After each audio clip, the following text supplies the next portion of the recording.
لجنہ T V کے محترم دوستو، میں ہوں حامد اختر اور آپ تمام دیکھنے اور سننے والوں کو السلام علیکم ورحمۃ اللہ وبرکاتہ۔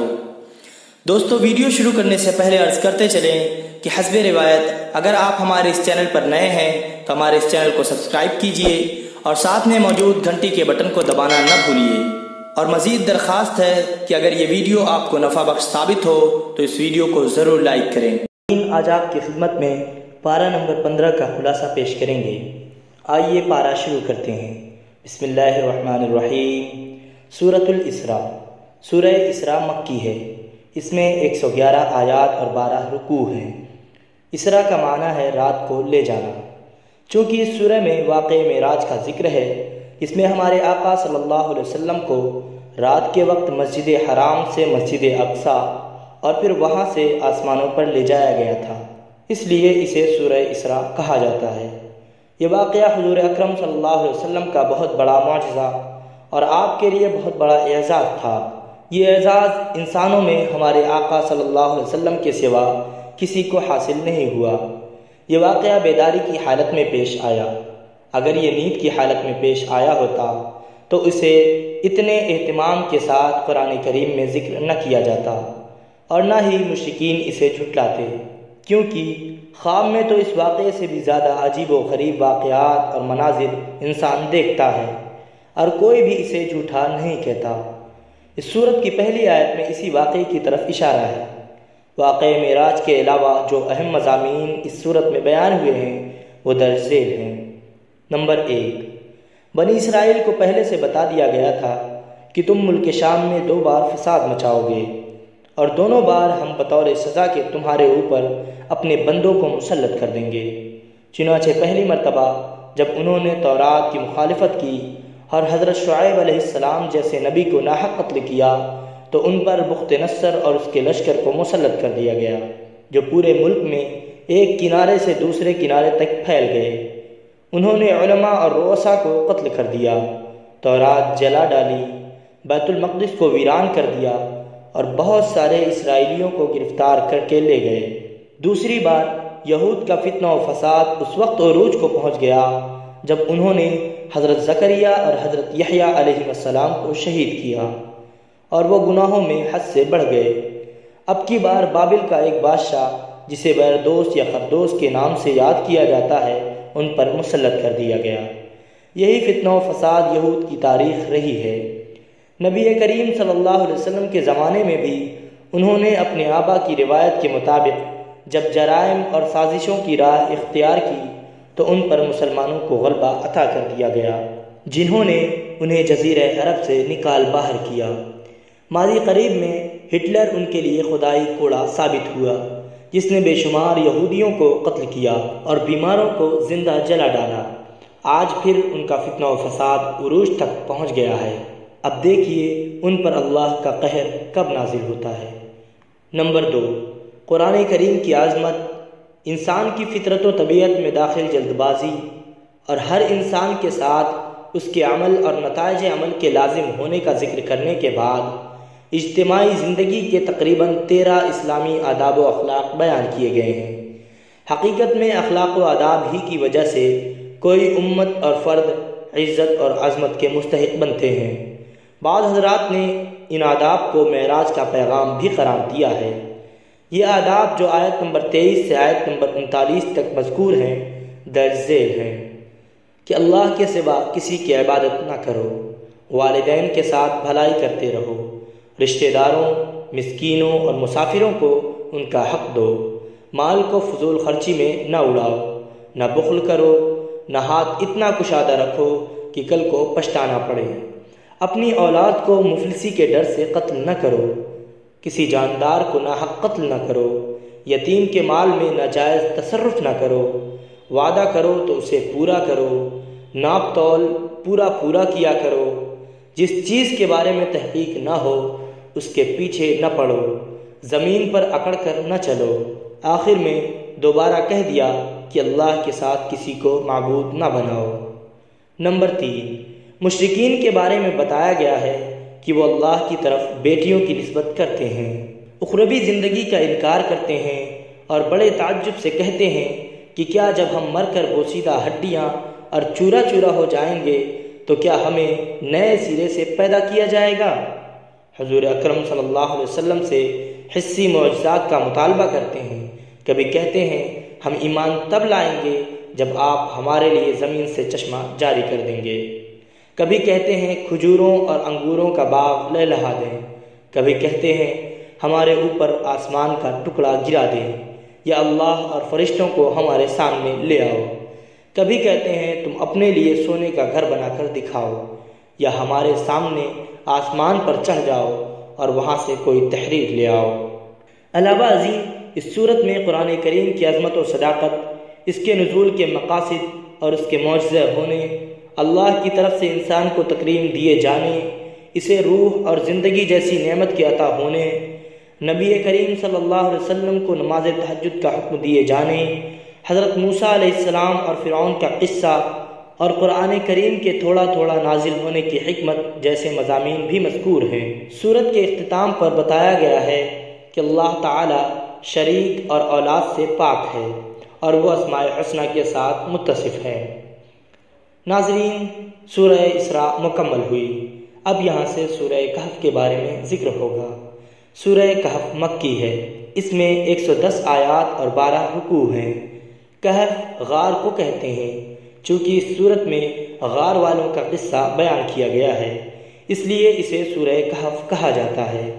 اس سورت کی فضیلت کے بارے میں متعدد احادیث وارد ہیں۔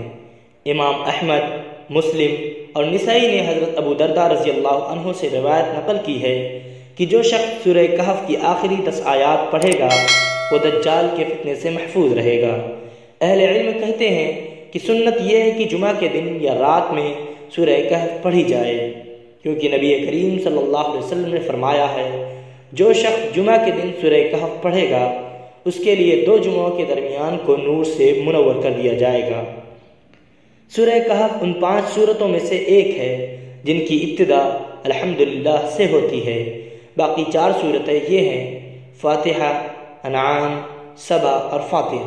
حضرت مولانا علی میاں نور اللہ مرقدہ نے اس سورت کی تفسیر میں ایک مستقل کتاب لکھی ہے، جس میں وہ فرماتے ہیں کہ میں طویل غور و فکر کے بعد اس نتیجے پر پہنچا ہوں کہ اس سورت کا موضوع معرکہ ایمان و مادیت ہے، اور اس سورت کا آخری دور کے فتنوں سے خاص تعلق ہے، جس کا سب سے بڑا علمبردار دجال ہوگا۔ یہ سورت مسلمانوں کو دجال کے فتنے سے مقابلے کے لیے تیار کرتی ہے۔ اس سورت میں جتنے اشارے، واقعات اور مثالیں گزری ہیں وہ سب ایمان اور مادیت کی کشمکش کو بیان کرتی ہیں۔ سورہ کہف میں 3 قصے اور 3 تمثیلیں بیان ہوئی ہیں۔ اصحاب کہف۔ پہلا قصہ اصحاب کہف کا ہے۔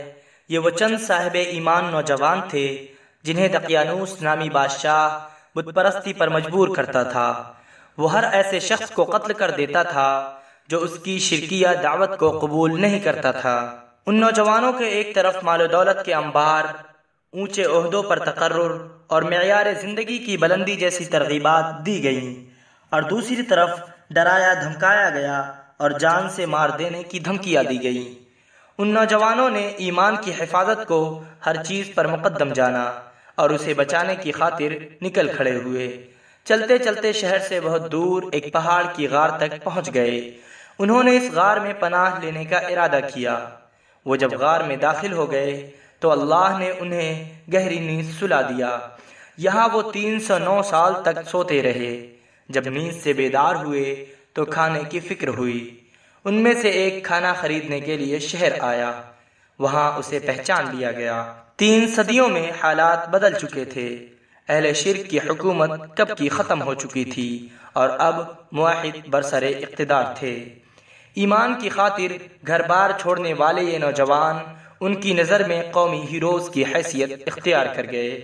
اس قصے سے یہ سبق حاصل ہوتا ہے کہ مومن کو ایمان کے سلسلے میں بڑا حساس ہونا چاہیے، اور اگر خدا نخواستہ مادیت اور ایمان دونوں میں سے کسی ایک کے انتخاب کا مرحلہ آئے تو اسے بہر طور ایمان کی حفاظت ہی کو ہر مادی چیز پر ترجیح دینی چاہیے۔ دوسرا قصہ حضرت موسیٰ اور حضرت خضر علیہ السلام کا ہے۔ سیدنا موسیٰ علیہ السلام کو جب اللہ کی طرف سے یہ اطلاع ہوئی کہ سمندر کے کنارے ایک ایسے صاحب رہتے ہیں جن کے پاس ایسا علم ہے جو آپ کے پاس نہیں، تو آپ ان کی تلاش میں نکل کھڑے ہوئے۔ چلتے چلتے آپ سمندر کے کنارے پہنچ گئے۔ یہاں آپ کی ملاقات حضرت خضر علیہ السلام سے ہوئی اور آپ نے ان سے ساتھ رہنے کی اجازت مانگی۔ انہوں نے اس شرط کے ساتھ اجازت دی کہ آپ کوئی سوال نہیں کریں گے۔ پھر 3 عجیب واقعات پیش آئے۔ پہلے واقعہ میں حضرت خضر علیہ السلام نے اس کشتی کو پھاڑ ڈالا جس کے مالکان نے انہیں کرایہ لیے بغیر بٹھا لیا تھا۔ دوسرے واقعے میں ایک معصوم بچے کو قتل کر دیا۔ تیسرے واقعہ میں ایک ایسے گاؤں میں گرتی ہوئی بوسیدہ دیوار کی تعمیر شروع کر دی جس گاؤں والوں نے انہیں کھانا تک کھلانے سے انکار کر دیا تھا۔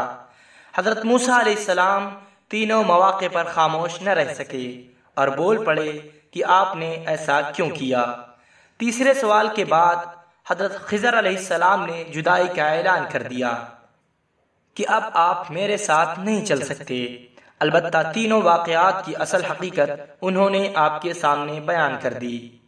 فرمایا کشتی کا تختہ اس لیے توڑا تھا کیونکہ آگے ایک ظالم بادشاہ کے کارندے کھڑے تھے جو ہر سالم اور نئی کشتی زبردستی چھین رہے تھے۔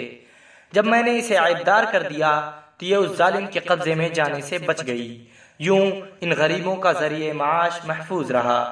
بچے کو اس لیے قتل کیا کیونکہ یہ بڑا ہو کر والدین کے لیے بہت بڑا فتنہ بن سکتا تھا، جس کی وجہ سے ممکن تھا وہ انہیں کفر کی نجاست میں مبتلا کر دیتا، جبکہ اللہ نہیں چاہتا تھا کہ اس کے انتہائی نیک والدین محض اس کی محبت میں ایمان سے محروم ہو جائیں۔ اس لیے اللہ نے اسے مارنے کا اور اس کے بدلے انہیں باکردار اور محبت و اطاعت کرنے والی اولاد دینے کا فیصلہ فرمایا۔ گرتی ہوئی دیوار اس لیے تعمیر کی کیونکہ وہ 2 یتیم بچوں کی ملکیت تھی۔ ان کے والدین اللہ کے نیک بندے تھے۔ دیوار کے نیچے خزانہ پوشیدہ تھا۔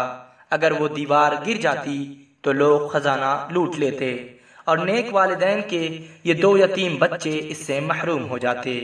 ہم نے اس دیوار کو تعمیر کر دیا تاکہ جوان ہونے کے بعد وہ اس خزانے کو نکال کر اپنے کام میں لا سکیں۔ حضرت موسیٰ اور حضرت خضر علیہ السلام کے واقعے سے ہمیں یہ سبق ملتا ہے کہ ہمارے سامنے شب و روز جو واقعات پیش آتے ہیں، کسی کو جوانی یا بچپن میں موت آ جاتی ہے، کوئی کسی حادثے کا شکار ہو کر زخمی ہو جاتا ہے، کسی کی عمارت گر جاتی ہے، کسی کا چلتا ہوا کاروبار ٹھپ ہو جاتا ہے، تو ان واقعات کے پس پردہ بڑی عجیب و غریب حکمتیں اور حقائق پوشیدہ ہوتے ہیں۔ اس دنیا کے ظاہر اور باطن میں بڑا اختلاف ہے۔ انسان کی نظر ظاہر میں الجھی رہتی ہے اور باطنی رازوں کے ادراک سے اس کی عقل قاصر رہ جاتی ہے۔ یہ قصہ مادیت کے ان علمبرداروں کی تردید کرتا ہے جو ظاہر ہی کو سب کچھ سمجھتے ہیں اور اس کے پس پردہ کسی حکیم و خبیر کی حکمت کے وجود سے انکار کرتے ہیں۔ تیسرا قصہ ذوالقرنین کا ہے، لیکن اسے انشاءاللہ ہم 16ویں پارے کے اہم مضامین میں ذکر کریں گے۔ 3 مثالیں۔ ان واقعات کے علاوہ 3 مثالیں بھی سورہ کہف میں ذکر کی گئی ہیں۔ پہلی مثال ایک قصے کی صورت میں پیش کی گئی ہے۔ یہ قصہ ایک ایسے شخص کا ہے جو انتہائی ثمربار اور قیمتی باغوں کا مالک تھا۔ ان کے علاوہ مال و دولت کے حصول کے کئی دوسرے اسباب بھی اس کے لیے مہیا ہو گئے تھے۔ دولت کی کثرت نے اسے فخر اور غرور میں مبتلا کر دیا۔ وہ بڑے بڑے دعوے کرنے لگا۔ اسے یہ غلط فہمی ہو گئی کہ یہ ثروت وغیرہ اسے ہمیشہ حاصل رہے گی اور اس پر کبھی بھی زوال نہیں آئے گا، اور اس کا خیال تھا کہ اول تو قیامت قائم ہی نہیں ہوگی، اور اگر ہوئی بھی تو وہاں بھی مجھے خوشحالی حاصل رہے گی۔ اس کے صاحب ایمان دوست نے اسے سمجھانے کی کوشش کی کہ اسباب کو خدا کا درجہ مت دو، انہیں سب کچھ نہ سمجھو اور اللہ کو ہرگز نہ بھولو۔ اس کائنات میں وہی کچھ ہوتا ہے جو وہ چاہتا ہے، لیکن دولت نے اس کی آنکھوں پر ایسی پٹی باندھ دی کہ سورج سے بھی زیادہ یہ روشن حقیقت اس کی سمجھ میں نہ آ سکی۔ پھر اللہ کا عذاب آیا اور اس کے باغات جل کر کوئلہ ہو گئے۔ تباہی اور بربادی کے بعد وہ پچھتانے لگا کہ اے کاش میں نے شرک نہ کیا ہوتا اور اسباب کو خدا کا درجہ نہ دیا ہوتا۔ مگر اس کا پچھتاوا اس کے کسی کام نہ آیا۔ یہ بات واضح ہے کہ یہ شخص خدا کو مانتا تھا اور قیامت کا مبہم سا تصور بھی اس کے دل میں تھا، اور یہ جو اس نے کہا کہ اے کاش میں نے شرک نہ کیا ہوتا، تو اس سے مراد شرک فی الاسباب تھا، یعنی اسباب ہی کو سب کچھ سمجھ لینا اور مسبب الاسباب کو بھول جانا۔ اگر بے باک تجزیہ کیا جائے تو ہم یہ اعتراف کرنے پر مجبور ہو جائیں گے کہ غیر مسلم تو اس شرک میں مبتلا تھے ہی، بہت سارے مسلمان بھائی بھی اس شرک میں مبتلا ہو چکے ہیں۔ اس میں شک نہیں کہ اسباب کو اختیار کرنا ایمان اور توکل کے منافی نہیں، مگر اسباب کو مؤثر بالذات سمجھنا یقیناً ایمان کے منافی ہے۔ دوسری مثال جو بیان کی گئی ہے وہ باری تعالیٰ نے یوں بیان فرمائی ہے، اور ان کے سامنے دنیا کی زندگی کی مثال بیان کر دو۔ اس کی مثال ایسی ہے جیسے زمین کی رویدگی کا معاملہ۔ آسمان سے ہم نے پانی برسایا اور زمین کی رویدگی اس سے مل جل کر ابھر آئی اور خوب پھلی پھولی، پھر ہوا یہ کہ سب کچھ سوکھ کر چورا چورا ہو گیا۔ ہوا کے جھونکے اسے اڑا کر منتشر کر رہے ہیں، اور کون سی بات ہے جس کے کرنے پر اللہ قادر نہیں۔ یعنی زوال اور فنا میں دنیا کی زندگی اس بارش کی طرح ہے جو آسمان سے برستی ہے، اس کی وجہ سے پوری زمین سرسبز ہو جاتی ہے، فصلیں لہلہا اٹھتی ہیں، پھول کھل جاتے ہیں، ہر طرف خوشنما منظر دکھائی دیتے ہیں۔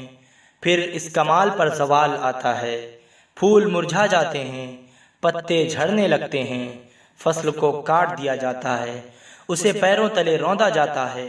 وہ چورا، جوانی، زندگی، خوشحالی اور عیش و عشرت کی ساری صورتیں عارضی ہیں۔ ان نعمتوں کی وجہ سے صرف جاہل اور احمق ہی دھوکے کا شکار ہوتے ہیں۔ اصحاب عقل جانتے ہیں کہ یہ سب کچھ دنیا کی زندگی کا سامان اور زینت ہے۔ باقی رہنے والی اور ہمیشہ کی زندگی میں کام آنے والی چیزیں نیک اعمال ہیں، صدقہ خیرات ہے، ذکر و تلاوت ہے، اچھے اخلاق ہیں، اور بنی نوع انسان کی سچی ہمدردی ہے۔ تیسری مثال تکبر اور غرور کی ہے، اور اسے حضرت آدم علیہ السلام کے ساتھ ابلیس کے قصے میں بیان کیا گیا ہے، جب اس نے کبر و غرور کی وجہ سے اللہ کے حکم کے باوجود حضرت آدم علیہ السلام کے سامنے سجدہ کرنے سے انکار کر دیا تھا۔ اس کا خیال تھا کہ میں افضل ہوں، اور یہ کیسے ممکن ہے کہ افضل مفضول کے سامنے سجدہ کرے۔ اس قصے کے ضمن میں انسان کو سمجھایا گیا ہے کہ وہ کبھی بھی فخر اور گھمنڈ میں مبتلا نہ ہو، اور اللہ کے حکموں کے سامنے منطق نہ لڑائے، کہ بندگی کا تقاضا تسلیم و انقیاد ہے، نہ کہ حجت بازی اور انکار۔ آج کا پارہ مکمل ہوا۔ ناظرین، اگر یہ ویڈیو آپ کو اچھی لگے تو اپنے احباب سے شیئر کیجئے اور ہمارے اس چینل کو سبسکرائب کرنا نہ بھولیے۔ السلام علیکم ورحمۃ اللہ وبرکاتہ۔